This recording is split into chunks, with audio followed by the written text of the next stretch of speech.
नमस्कार दोस्तों, स्वागत है आपका हमारे इस YouTube चैनल पर। प्रिय मित्रों, क्या आप जानते हैं कि आपकी गहरी नींद ही आपकी आध्यात्मिक यात्रा का सबसे बड़ा रहस्य बन सकती है। महर्षि पतंजलि ने हजारों वर्ष पहले एक ऐसा रहस्य प्रकट किया था जो आज भी मानव मन के गहरे सवालों का उत्तर देता है। जागृति और गहरी नींद का मिलन, यह कोई साधारण ज्ञान नहीं है, बल्कि वह विज्ञान है जो आपकी नींद को ध्यान में बदल सकता है। सोचिए, अगर हर रात सोते समय आपके भीतर एक जागरूकता का दीपक जल उठे, तो क्या होगा? आप नींद में भी जागरूक रह सकते हैं। और यही वह रहस्य है जो आपके भीतर छिपी असीम ऊर्जा को प्रकट कर सकता है। आज के इस वीडियो में हम महर्षि पतंजलि के इसी अद्भुत योग रहस्य को गहराई से जानने वाले हैं। एक ऐसा रहस्य जो आपके जीवन को पूरी तरह बदल सकता है। इस वीडियो को अंत तक अवश्य देखें, क्योंकि इसमें आपको ऐसे अद्भुत प्रयोग और गहरी ध्यान विधियां बताई जाएंगी जिन्हें अपनाकर आप अपनी नींद को एक दिव्य साधना में बदल सकते हैं। अगर आप अपने भीतर शांति, ऊर्जा और आत्मज्ञान का अनुभव करना चाहते हैं, तो इस ज्ञान को केवल सुने ही नहीं, बल्कि इसे अपने जीवन में उतारे। तो चलिए आरंभ करते हैं महर्षि पतंजलि के इस दिव्य रहस्य की यात्रा, जागृति और गहरी नींद के अद्भुत मिलन की ओर। योग का रहस्य अनंत है। जितना गहरा जाओ, उतनी ही गहराइयां खुलती जाती हैं।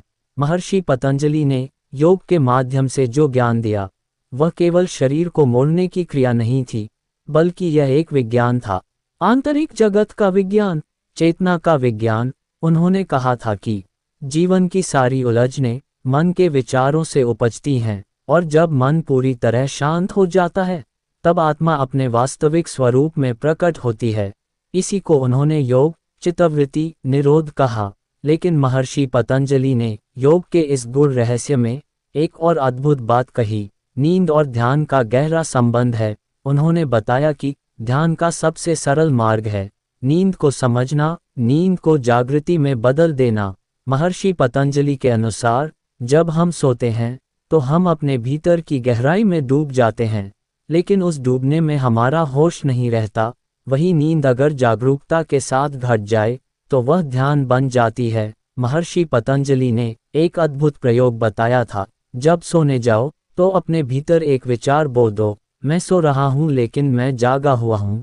यह विचार गहरा होना चाहिए, सिर्फ शब्द नहीं, बल्कि एक भाव बनकर आपके भीतर बहना चाहिए।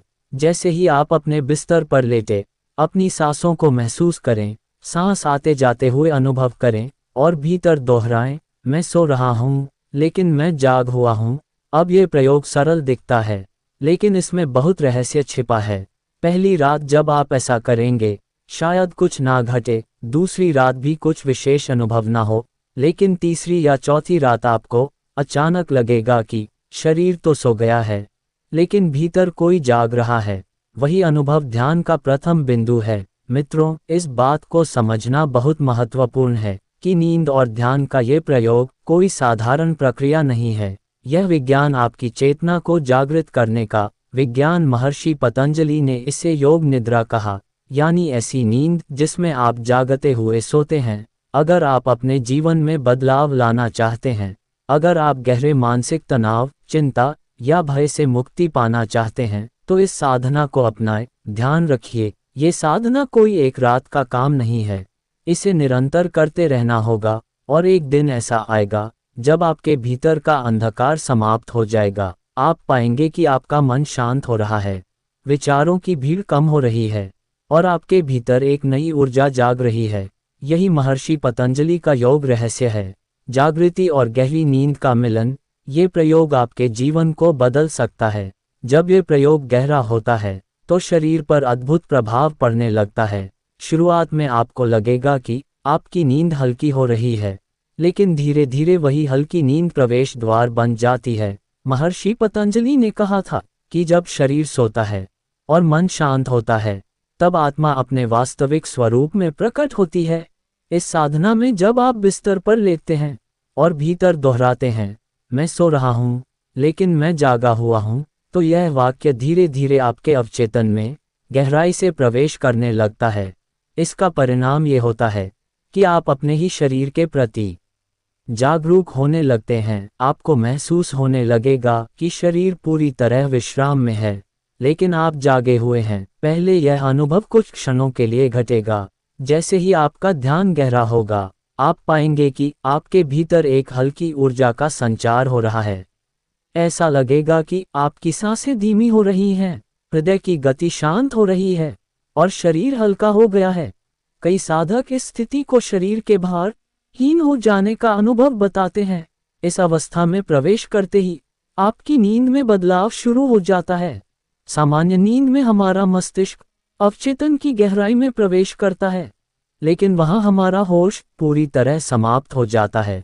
लेकिन इस साधना में जब आप होशपूर्वक नींद में प्रवेश करते हैं, तो वही अवचेतन गहन ध्यान का द्वार बन जाता है। महर्षि पतंजलि ने बताया कि इस अवस्था में प्रवेश करने के बाद 3 महत्वपूर्ण चीजें घटती हैं। पहला, शरीर के भीतर संचित विष धीरे धीरे समाप्त होने लगता है। तनाव, चिंता, भय, ये सब जो आपके स्नायु तंत्र में वर्षों से जमा होते गए हैं, वे स्वतः बाहर निकलने लगते हैं। दूसरा, मस्तिष्क में जो अनावश्यक विचारों का शोर था, वह धीरे धीरे शांत होने लगता है। और तीसरा, आपकी ऊर्जा का स्तर बढ़ने लगता है। ये ध्यान का प्रारंभिक चरण है। जैसे जैसे आपकी साधना गहरी होती है, शरीर सोता रहता है, लेकिन भीतर एक प्रकाश प्रकट होने लगता है। ये प्रकाश कोई साधारण प्रकाश नहीं होता, यह आपके भीतर की चेतना का प्रकाश है।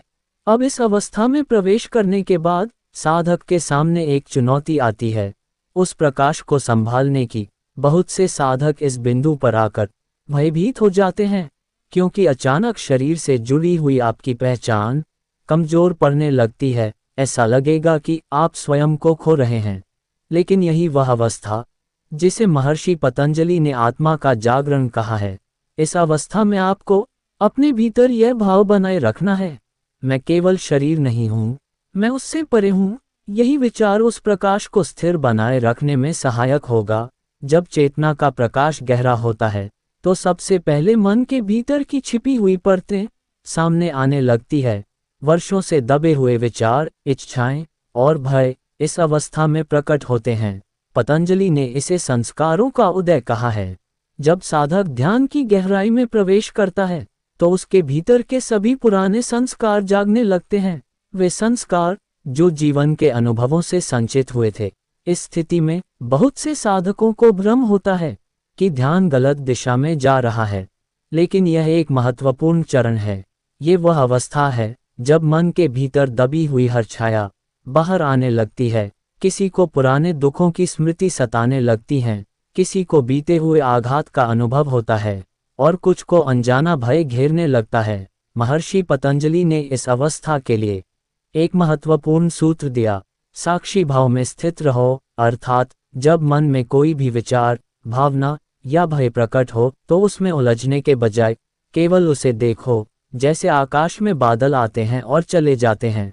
इस अवस्था में साधक को केवल इतना करना है कि जब भी कोई विचार उठे, वह स्वयं को याद दिलाए, मैं विचार नहीं हूँ, मैं केवल देख रहा हूँ। यही भाव ध्यान को गहराई में ले जाता है। जैसे ही आप साक्षी बनते हैं, वैसे ही विचारों की शक्ति समाप्त होने लगती है। इस स्थिति में कभी कभी साधक के भीतर अजीब अनुभव होते हैं।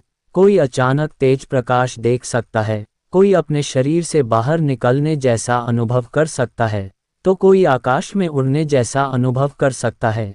ये सभी अनुभव साधारण है और इनसे डरने की आवश्यकता नहीं है। महर्षि पतंजलि ने कहा था कि जब चेतना गहरी होती है, तो मन इन रहस्यमय अनुभवों के माध्यम से आपको भ्रमित करने का प्रयास करता है। इसलिए इन अनुभवों को देखकर घबराए मत, केवल साक्षी बनकर देखते रहिए। धीरे धीरे यह अनुभव शांत हो जाएंगे और आप पाएंगे कि आपका मन पहले से कहीं अधिक शांत हो गया है। अब आपकी नींद केवल विश्राम का साधन नहीं रह जाती, बल्कि वह ध्यान का प्रवेश द्वार बन जाती है। इस साधना का सबसे बड़ा लाभ यह है कि साधक के भीतर असीम ऊर्जा का संचार होने लगता है। जिन कार्यों को करने में पहले थकान होती थी, वे कार्य अब सहजता से होने लगते हैं। साधक की आंखों में एक नई चमक आ जाती है, उसकी आवाज में स्थिरता आ जाती है और उसका मन पहले से अधिक शांत और स्थिर हो जाता है। लेकिन इस साधना के दौरान एक और महत्वपूर्ण बात याद रखनी चाहिए, साधक को अहंकार से बचना होगा। जैसे ही व्यक्ति को इन रहस्यमय अनुभवों का ज्ञान होता है, अहंकार चुपके से प्रवेश कर सकता है। यही अहंकार साधना को भंग कर देता है। महर्षि पतंजलि ने चेतावनी दी थी कि ध्यान की सफलता का सबसे बड़ा शत्रु अहंकार है। अब हम जानेंगे कि साधना में जब व्यक्ति अहंकार से मुक्त हो जाता है, तब उसके जीवन में क्या परिवर्तन आते हैं। और सबसे महत्वपूर्ण, महर्षि पतंजलि के अनुसार ध्यान को जीवन का हिस्सा कैसे बनाया जाए ताकि यह साधना स्थायी रूप से आपके व्यक्तित्व का अंग बन जाए। जब व्यक्ति अहंकार से मुक्त हो जाता है, तब उसके जीवन में अद्भुत परिवर्तन घटने लगते हैं। उसके भीतर एक गहरी विनम्रता जन्म लेती है, ऐसी विनम्रता जो मात्र शब्दों में नहीं होती बल्कि उसके संपूर्ण अस्तित्व में प्रकट होती है। महर्षि पतंजलि ने कहा था कि ध्यान का अंतिम लक्ष्य यही है, साधक के भीतर विनम्रता, शांति और प्रेम का प्रकट होना। जब अहंकार समाप्त होता है तो साधक के भीतर एक अजीब प्रकार की शून्यता का अनुभव होता है। ये शून्यता साधारण नहीं है, बल्कि यह एक पूर्णता है, ऐसी पूर्णता जिसमें कोई अभाव नहीं है। ये वही अवस्था है जिसमें महर्षि पतंजलि ने कैवल्य की बात कही है, यानी पूर्ण स्वतंत्रता, जहां व्यक्ति अपने ही भीतर परम शांति का अनुभव करता है। इस स्थिति में साधक की नींद पूरी तरह बदल जाती है। अब उसकी नींद साधारण नींद नहीं रह जाती, बल्कि वह नींद स्वयं ध्यान का रूप ले लेती है। महर्षि पतंजलि ने इस अवस्था के लिए एक अद्भुत सूत्र दिया था, ध्यान में डूबकर नींद को ध्यान में बदल दो और नींद में भी जागे रहो। इसका अर्थ यह है कि अब जब साधक सोता है तो वह केवल सोने के लिए नहीं सोता, उसके भीतर की जागरूकता उसके साथ बनी रहती है, वह जागृत होते हुए सोता है। इस अवस्था में साधक के जीवन में कई परिवर्तन प्रकट होते हैं। सबसे पहले उसका मन बिल्कुल शांत हो जाता है, उसकी आंखों में एक अद्भुत स्थिरता आ जाती है। उसकी उपस्थिति में बैठने वाले लोग बिना किसी कारण के शांति का अनुभव करने लगते हैं। दूसरा, साधक के भीतर करुणा का जन्म होता है। अब वह संसार को केवल देखने का माध्यम नहीं बनाता, बल्कि उसके भीतर एक गहरा संवेदनशील हृदय विकसित हो जाता है। वह दूसरों के दुख और पीड़ा को अपने हृदय में महसूस करने लगता है। तीसरा, साधक का स्वभाव सहज हो जाता है।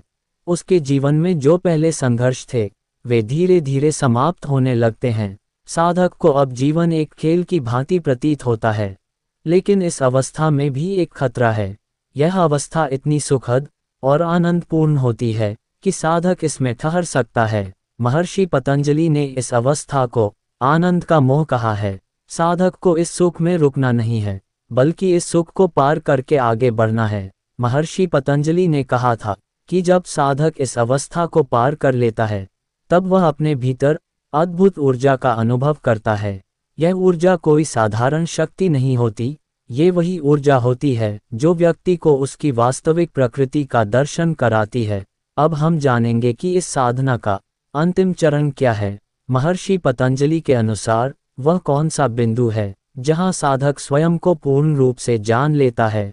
और सबसे महत्वपूर्ण, इस साधना का अपने दैनिक जीवन में किस प्रकार उपयोग किया जाए ताकि यह ज्ञान केवल ध्यान कक्ष तक सीमित ना रहकर हमारे हर क्रियाकलाप में प्रवाहित हो सके। इस साधना का अंतिम चरण वह है जब साधक को यह अनुभूति होती है कि मैं केवल शरीर नहीं हूँ, केवल मन नहीं हूँ, मैं शुद्ध चैतन्य हूँ, मैं शाश्वत प्रकाश हूँ। यही वह अवस्था है जिसे महर्षि पतंजलि ने कैवल्य कहा है, पूर्ण मुक्ति, जहाँ साधक स्वयं को संसार के बंधनों से मुक्त अनुभव करता है। इस अवस्था में साधक के भीतर एक अनोखी अनुभूति जन्म लेती है। वह देखता है कि उसका शरीर तो वही है, उसकी सांसें चल रही हैं, उसका हृदय धड़क रहा है, लेकिन वह स्वयं इन सब से अलग है। जैसे कोई व्यक्ति नदी के किनारे बैठकर देख रहा हो कि जल किस प्रकार बह रहा है, ठीक वैसे ही साधक अपने विचारों को, अपनी भावनाओं को और अपने शरीर की गतिविधियों को केवल देखता है, उनसे जुड़ता नहीं है। महर्षि पतंजलि ने इसे साक्षी भाव का पूर्ण जागरण कहा है। इस स्थिति में व्यक्ति को अनुभव होता है कि वह केवल एक शरीर नहीं है, वह तो उस शाश्वत ऊर्जा का अंश है जो इस पूरे ब्रह्मांड में प्रवाहित हो रही है। इस अनुभव के बाद साधक का जीवन पूरी तरह बदल जाता है। अब उसके भीतर कोई भय नहीं रहता, मृत्यु का भय समाप्त हो जाता है, क्योंकि अब वह जान चुका होता है कि मृत्यु केवल शरीर की घटना है। आत्मा के स्तर पर कुछ भी समाप्त नहीं होता। महर्षि पतंजलि ने यह भी कहा कि इस अवस्था में साधक के भीतर अद्भुत शक्तियां जन्म लेती हैं, जिसे सिद्धियां कहा गया है। लेकिन उन्होंने चेतावनी दी कि इन सिद्धियों में उलझना खतरनाक है। साधक यदि इन शक्तियों में उलझ गया तो उसका ध्यान भटक सकता है। इसलिए उन्होंने कहा कि साधक को इन अनुभवों को केवल होते हुए देखना चाहिए, ना तो उन्हें अपनाना चाहिए, ना ही उनसे भयभीत होना चाहिए। इस साधना का सबसे महत्वपूर्ण पहलू यह है कि इसे केवल ध्यान कक्ष तक सीमित नहीं रखना चाहिए। महर्षि पतंजलि ने कहा कि सच्चा योग वही है जो आपके दैनिक जीवन में प्रकट हो। जब आप चलते हैं तो चलते समय जागरूक रहे, जब आप बोलते हैं तो बोलते समय जागरूक रहे, जब आप किसी के साथ हंस रहे हो तब भी भीतर यह अनुभूति बनी रहनी चाहिए कि मैं केवल शरीर नहीं हूँ, मैं शुद्ध चैतन्य हूँ। अगर आप इस साधना को अपने दैनिक जीवन में उतार लेंगे तो धीरे धीरे आपके भीतर एक अद्भुत शांति का अनुभव होगा। जीवन में कितनी ही हलचल हो, कितने ही संकट आए, आपके भीतर की शांति कभी भंग नहीं होगी। यही महर्षि पतंजलि का योग रहस्य है, जागृति और गहरी नींद का मिलन। तो मित्रों, आपने अब तक जो सुना वो महर्षि पतंजलि के महान योग रहस्य का सार था। आप चाहे कितने भी व्यस्त हो, चाहे आपका जीवन कितना भी भाग दौड़ भरा हो, इस साधना को अपनाकर आप अपनी नींद को ध्यान में बदल सकते हैं और अपने भीतर की शांति को पुनः प्राप्त कर सकते हैं। महर्षि पतंजलि का ये ज्ञान अमूल्य है। यदि इसे निरंतर किया जाए तो जीवन में असीम आनंद, शांति और संतुलन प्रकट होता है। इसलिए मैं आपसे अनुरोध करता हूँ कि इस साधना को केवल सुनने तक सीमित ना रखें, इसे आजमाएं, इसे अपने जीवन का हिस्सा बनाएं। यदि इस वीडियो ने आपके मन में कोई सवाल या जिज्ञासा जगाई हो तो कमेंट में हमें अवश्य बताएं। आपके विचार हमारे लिए बहुत महत्वपूर्ण है। हमारे चैनल को सब्सक्राइब करें और इस वीडियो को अपने प्रियजनों के साथ साझा करें ताकि ये दुर्लभ ज्ञान अधिक से अधिक लोगों तक पहुंच सके। ध्यान रखें, शांति कहीं बाहर नहीं है, वह आपके भीतर है। बस आवश्यकता है उसे जागृत करने की। आपका समय देने के लिए धन्यवाद।